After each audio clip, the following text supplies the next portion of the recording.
Live from the Business RadioX studio inside Renaissance Bank, the bank that specializes in understanding you. It's time for North Fulton Business Radio. And hello again, everyone. Welcome to another edition of North Fulton Business Radio. I'm John Ray, and we are not back in our studio inside Renaissance Bank on Windward Parkway in Alpharetta, but we're looking forward to that day. In the meantime, Renaissance is open and ready to serve you, but only if you're looking for personal service in a bank that's big enough to give you the kind of services that you want as a business, right? That's kind of a hard thing to get both of those things right at the same time sometimes, but I think Renaissance manages to do that, and I know that personally. If you like recorded voices and you like 1-800 numbers, don't switch. But if you are tired of that with your big bank, then my suggestion is go to renaissancebank.com, find their local office, and give them a call and make an appointment and go see them. And you'll actually be able to do that. And I think you'll be glad you did. That's been my experience, and I don't recommend folks that are here on this show that I'm not familiar with. So there you go. Renaissance Bank, understanding you, member FDIC. And now I want to welcome Justin Elanjian.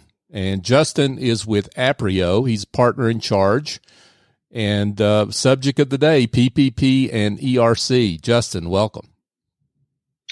Thanks, John. Excited to be here. Yeah, it's a pleasure having you. I've been looking forward to this to clear up what we need to know about PPP and other related aid items here that businesses can take advantage of. But before we get into that, why don't you give folks an overview of you and your firm? Sure, thanks. I'll start first and foremost with the firm. Much like as you described, Renaissance Bank, Aprio is a CPA-led business advisory firm that's big enough to provide the services that you need and support you from startup through exit and subsequently to the extent that that makes sense. We're comprised of over 700 team members with a physical footprint up and down the East Coast, serving clients in all 50 states and over 50 countries around the world. But we all do that with a personal touch and a personal service. And that's what got myself and our firm involved in the Paycheck Protection Program and these other COVID relief efforts. It was understanding that our clients had a need to keep their doors open, to keep people on payroll, and to figure out how to financially manage through the pandemic. Almost a year ago is when all this began. Right. Historically, I've been a partner in our audit practice. But as I looked at some of my clients and the situations they were dealing with, I went all in, as did many of our firm members, in these COVID relief programs.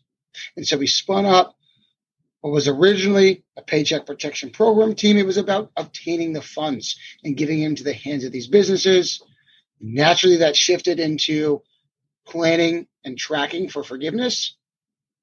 We thought it was an 8-week program, but here we are a year later, and we're talking about it all over again. Mm-hmm. And that's continued to evolve over the course of the last year.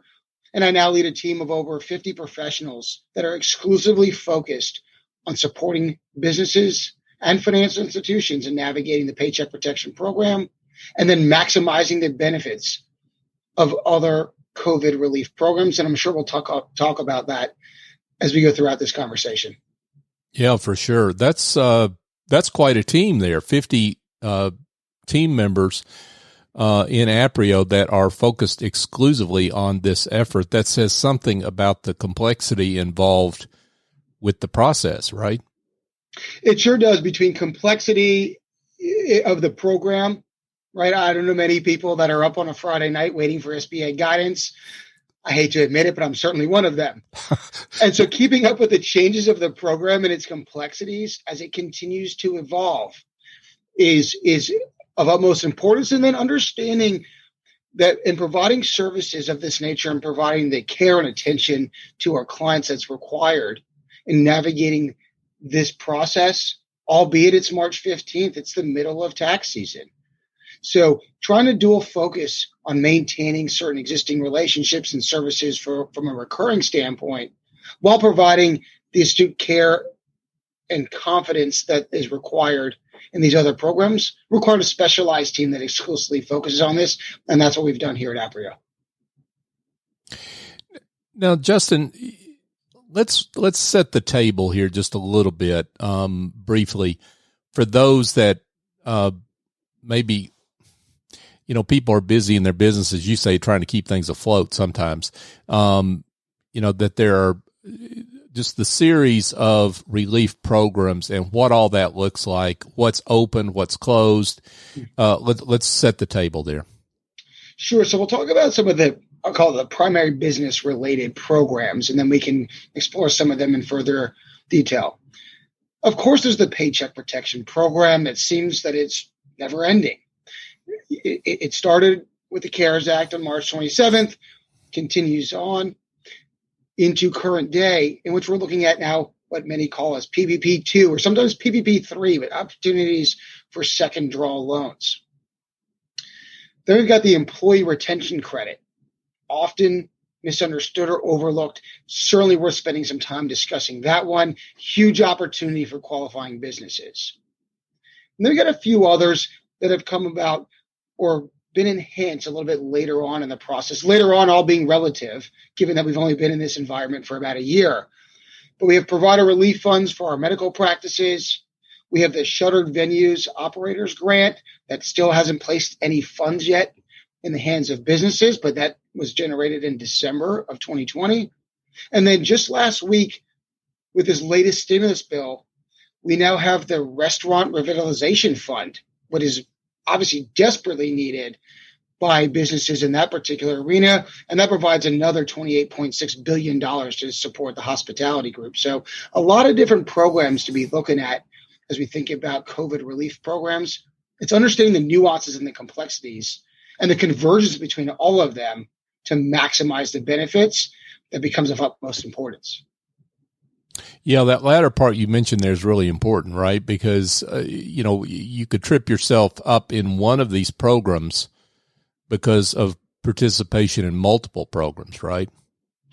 That's correct. And even those have continued to change. It's understanding where we are at any point in time. The obvious example here, as we talk about the Paycheck Protection Program and the Employee Retention Credits, ERC, they both started with the CARES Act back in March 27th of 2020. It wasn't until December 27th of 2020, when the Consolidated Appropriations Act was signed into law, that the same business could utilize both programs. We're now seeing some changes again as a result of the American Rescue Plan Act, where the Shuttered Venues Grant had some restrictions about its use and eligibility for a grant in 2021 and PPP in 2021. That changed just a week ago. So keeping up with the changes of how these programs work together is, at a minimum, a full-time job. It requires a team of about 50 people, right? So, I could, and it's easy to understand why that you've thrown the resources you have at your firm at it, for sure. Folks, we're here chatting with Justin Elanjian. Justin is partner in charge of PPP and ERC services at Aprio. Let's talk about PPP for a second. So, we're in the so-called second round PPP. Talk about where all that is at the moment as we record this here mid-March 2021. Where are we at this point? John, I love that you did that. This is what I do on every one of the webinars that I speak on when it relates to PPP, is sometimes it's not even the date, but a timestamp that becomes of importance of how frequently this program seems to change. So As we look at that, though, being in middle of March, and I'll give some parameters around the statistics here as we are with PPP. This is as of March 11th of 2021, as we speak about some of this data on loan origination.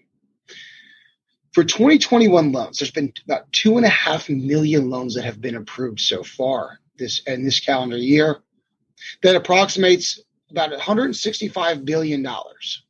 Now, that's a little bit surprising because the program opened up to all participating lenders on January 19th with an allotment of about $285 billion. Many thought in 4 weeks, maybe 6, these funds would have been exhausted. But here we are about 60 days later, and there's still $120 billion available from that initial allotment. And then just last week, from the American Rescue Plan Act, they added another $7.25 billion. So we're putting more money into a pot that still has some excess left over.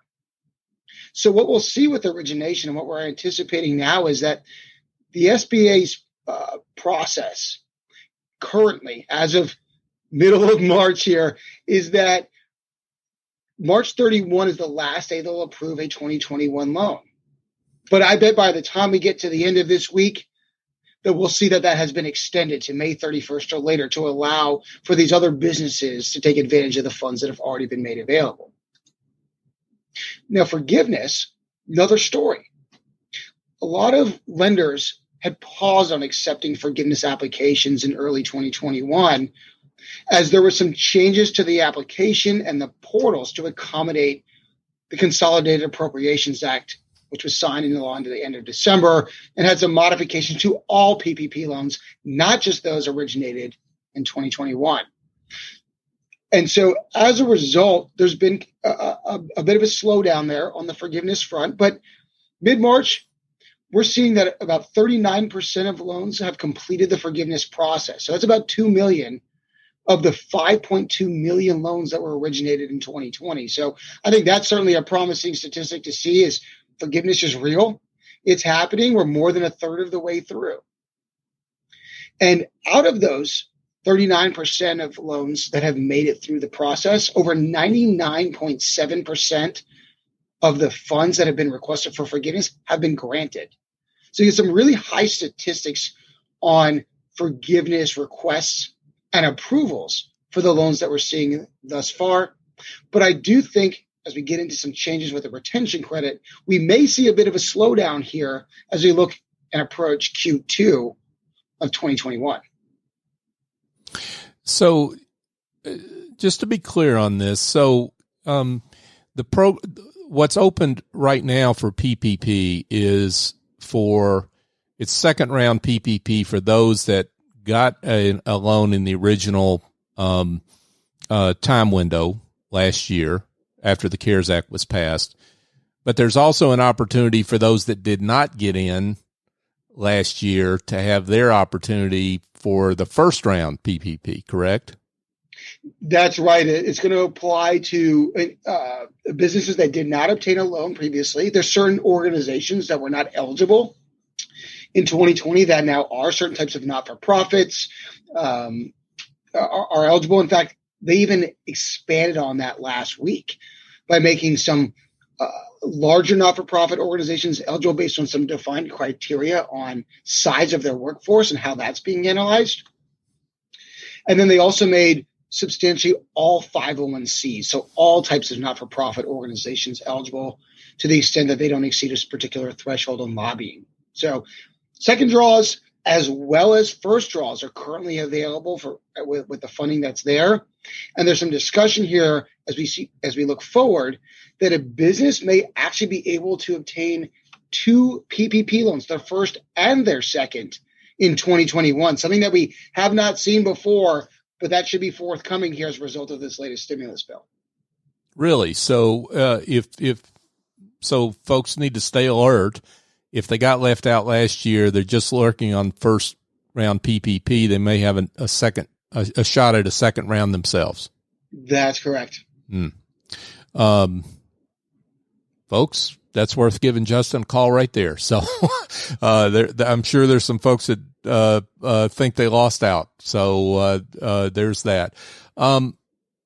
So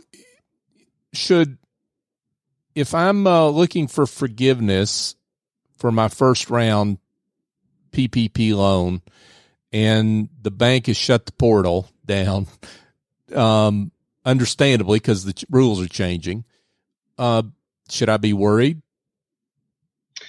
No, in fact, I think it emphasizes what we're advising our clients anyway. And here's why.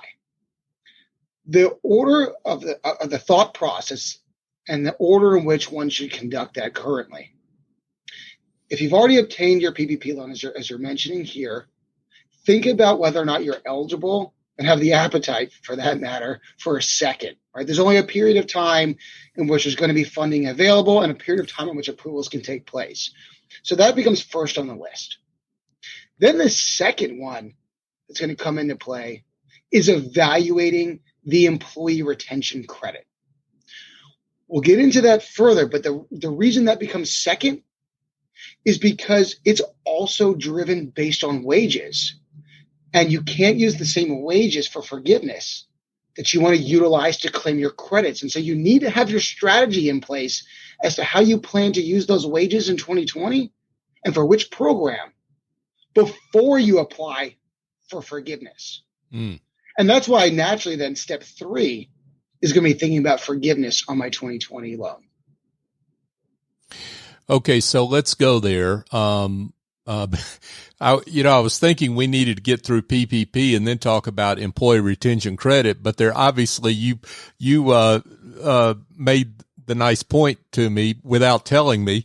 Thank you for that. That, hey, John, they're all together here, so we got to talk about them together. So employee retention credit, or ERC, is something that there hasn't been a lot of attention about. We've heard a lot about PPP loans, first round, second round. ERCs are something we heard less about. So why don't you explain what we're talking about there? Sure. So the employee retention credit in and of itself, it's a refundable payroll tax credit.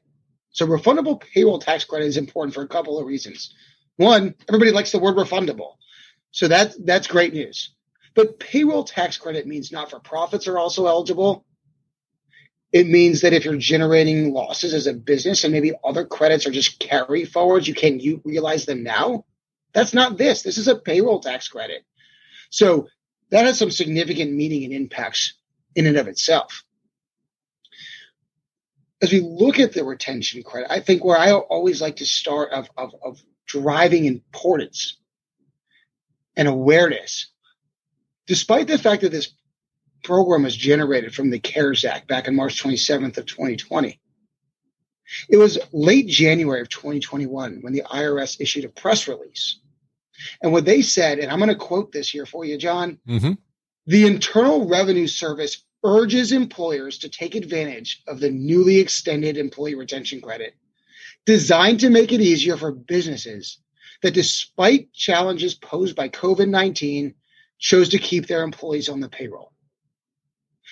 That to me speaks volumes when you see a press release from the IRS urging employers to take advantage of dollars that they would ordinarily be the recipients of. Sure. Because the IRS is famous for saying they don't give tax advice, right? So,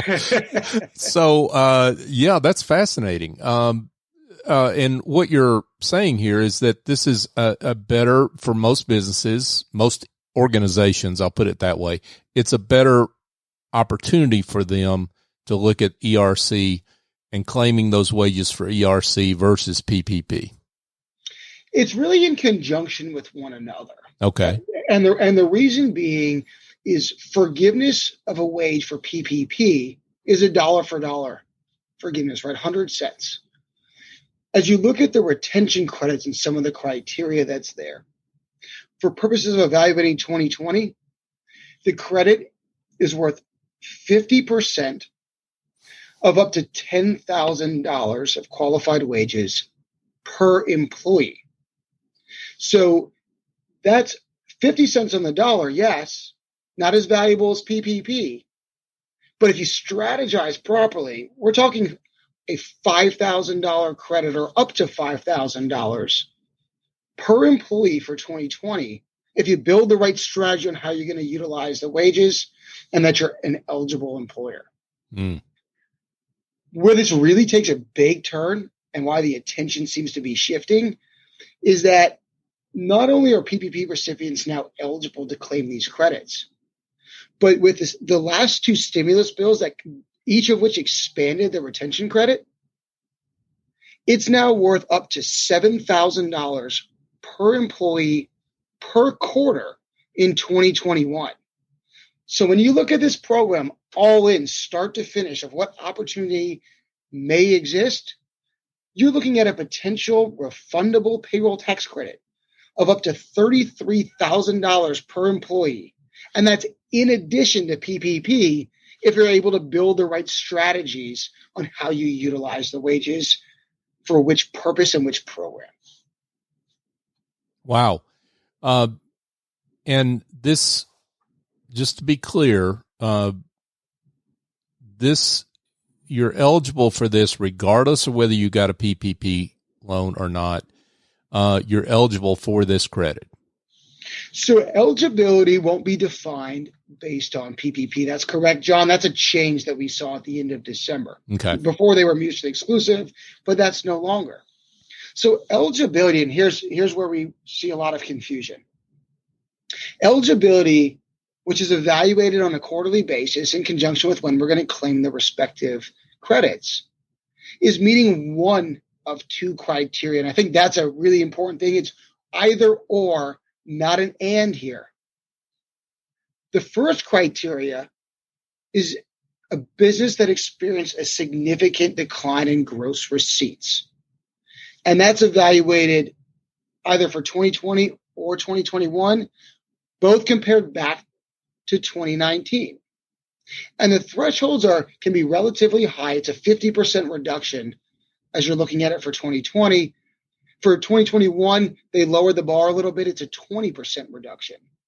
But that still doesn't apply to necessarily all businesses. In fact, it doesn't apply to a lot of businesses. Certainly hospitality and others that were shut down for significant periods of time don't meet the significant decline. But where we're seeing a ton of businesses qualify here, even those that have increases in revenue, is the second criteria, which is a business that was fully or partially suspended due to orders from the federal, state, or local government limiting commerce, travel, or group meetings related to COVID-19. I'll go ahead and explain that one, John, because I know the question would be forthcoming, is what does that mean? Yep. You read my mind, Justin.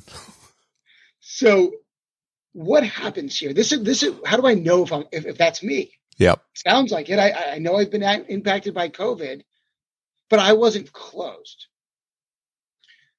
The full suspension, we can identify, right? You were closed. Mm-hmm. A lot easier to identify that one.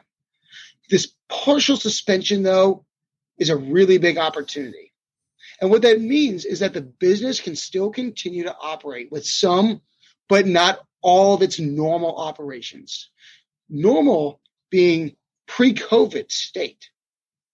And so understanding how much of a pivot, and I use that term intentionally, how much of a pivot was required to continue to operate my business is defined as it being more than nominal. That doesn't mean a substantial component. It may not even be a material component of your business. It's a more than nominal component of the business operations were suspended or otherwise altered in order to be eligible for the credit. And where we see this come into play is everywhere, including essential businesses. So I want to be really clear here. If you continued to run the business, but had to make significant changes, that's going to apply. And I'll give an example of that. But it also comes into play in the flow and the chain of commerce. So what that means is if my supplier of my product couldn't deliver the materials I need for me to do my job because they were shut down, I'm going to qualify. Certainly if I was shut down, I'm going to qualify. And if my customers were shut down, I'm also going to qualify. So there's a lot of different ways to get to this eligibility criteria, essential or not. And that now provides this opportunity to capitalize on this huge refundable payroll tax credit. So, Justin, what is the most likely way folks are going to get tripped up? I mean, what's the biggest thing they need to worry about when it comes to navigating the intersection of these programs and making sure they advantage themselves as much as they possibly can? Great question. I'm actually going to give you two ways in which that comes into play. I think it's not understanding that the programs are even available to them. That is by far the biggest way to trip you up, is you never got far enough to do the analysis and realize the opportunity right in front of you. But once you've gotten that covered up, now it's understanding, how do I do this properly? How do I maximize the value of the respective programs? One way is rushing to forgiveness. Is I want this loan, right? It's still a loan until it's forgiven. I want it off my books. And we hear that a lot from business owners or other stakeholders of businesses that just want to be done with this, especially before it changes again and again and again. So it's having patience. Patience is super important here, and not rushing to forgiveness without understanding all the opportunities that are available. And then it's understanding how to build the right strategy. It's not just finding the time periods in which a business was eligible and bifurcating the wages that way. This is going through the data and working closely, likely with an advisor that's going to support you in doing so, that understands the nuances, how to split John's payroll from Justin's payroll for the same week to make sure that I'm utilizing each of the respective wages to optimize the benefits of both programs. And that just takes a lot of attention to detail, a lot of understanding of the strategy, a lot of understanding of the programs. And so, John, I think the biggest way to get tripped up is not understanding all of the nuances and complexities, and then not aligning yourself with someone who does. You know, I'm going to say it because I say it a lot on the show, and Justin's too nice to say it, is if you're doing it yourself, you're making a big mistake, folks. That's where you'll get tripped up. Justin just said that in a nice way, whether it's Aprio or some other firm that has dug into this.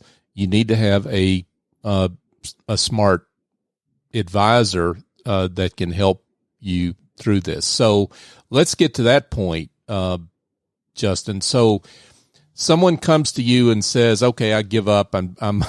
I need help." How do you work with someone to kind of go through? And of course, you're picking them up midstream in all this. So how do you walk through what needs to be done? Sure. So great question. We go through it in really what I'll oversimplify it here. I'm going to make it into 4 stages of how we go through our process and what that looks like. Starting with developing the project plan, right? Let's get a lay of the land. Let's understand the players. Let's understand the decisions that are made and what's driving the business in and of itself. Because all of the decisions that we're going to make, whether it's PPP, whether it's ERC or any other program, and frankly, anything else that we're going to do as we're working with a business, needs to support the overall business objectives. That comes first and foremost. These are to be utilized as a support mechanism in getting there. So understanding that project plan and working with the right folks and understanding that it's about achieving the intended objectives when we're done. Then we go through the process of understanding, what are you eligible for? And we conduct a kind of a comprehensive analysis based on the situation and the facts and circumstances of the respective business to kind of get a lay of the land here, and then identify where we have opportunities that we want to further explore. Once we've done so, we really look at costs and wage utilization. What levers can I pull or push to figure out how I want to navigate each of the programs, both individually and then most importantly, in the aggregate? Once we've kind of laid all that out, Now it's about capitalizing. Filing tax forms if it's claiming the employee retention credit, supporting a business and ensuring that they have all the supporting documentation to apply for forgiveness, and making sure that this is a comforting, confident, and as stress-free as possible experience, and working their way to maximizing the benefits of the COVID relief programs. That sounds like a lot of relief right there. Just the process you're talking about and how that takes a lot of strain off the business owner. I can imagine there's some businesses that are thinking, boy, that sounds awfully involved, and I'm not sure if I'm big enough to take advantage of that. Why don't you address the sizes of customers that you work with? Sure. So we're working with businesses, and if you think about this from an ERC or the PPP perspective, you only need one employee. So some of these are still going to find value, right? Up to $5,000 per employee for 2020 just on ERC, and $7,000 per employee per quarter. So the benefit can be significant. What's interesting as we get to this with ERC and what we're looking at with our client base and who we're supporting here is the retention credit, unlike the PPP, has no limitation based on size of a business. So even we've got some public companies we're working with that are taking advantage of the employee retention credit. Minimum of one employee. There's no limit on the top side. Wow. Now, and so even for, let's say those folks that are self-employed, there's opportunity here as well. Self-employed will come into play depending on this organizational structure of the business. Mm-hmm. So the one employee still must file a payroll tax form in order to be able to claim a payroll tax credit. So there needs to be at least one employee on W-2. It kind of depends on the way that the business was structured. As if it's a self-employed business, no employees, they're just filing it within their personal income tax return. They don't have that payroll tax form. But maybe if they're set up as an S corporation, for example, then they may pay themselves via W-2. So there may be opportunities, even when there's one employee, all going back to how they were established organizationally as a business. Again, folks, just another reason why large, medium, or small, you need to have an advisor and get with them and check this out. And if you don't have one now, maybe Justin and his team could help you. And now we're going to get to the most important question, which is for those that need to get in touch, let's tell them how they can do that, Justin. Sure. So a couple of pieces of our locations. Sure. And I'll spell my name because it's certainly not the easiest to follow. But you can find me on LinkedIn. We're always posting updates, and that's always helpful, even if you're just looking for the education. First name Justin, last name Elanjian, spelled Elanjian.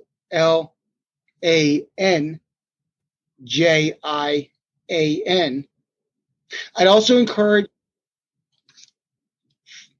visiting our blog. Mm-hmm.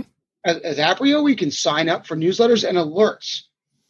You'll get very familiar with my name given the frequency in which these programs change as we put out communications to update our network every time that happens.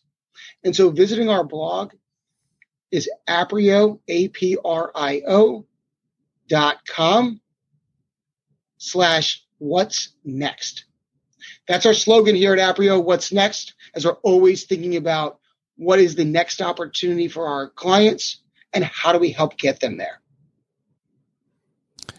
Justin Elanjian, folks, the guy that sits up on Friday night looking at updates from the SBA, so you don't have to.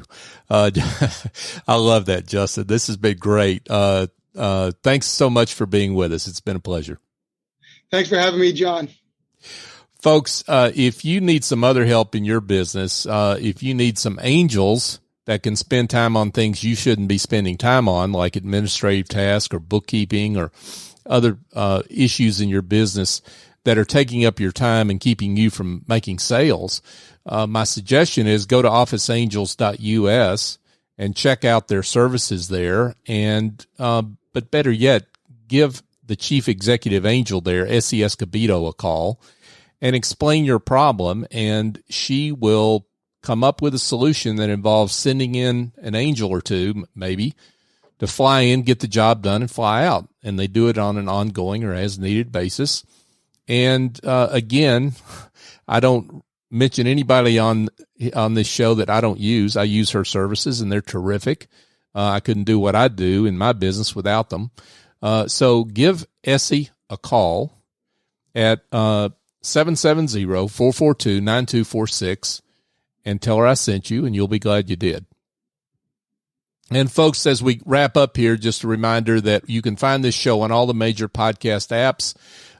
North Fulton Business Radio is a search term, and I would appreciate it if you would go find the show on your app and subscribe to it, but more importantly, give us a 5-star review. I'm asking for that review, not just for me, not just for Business RadioX.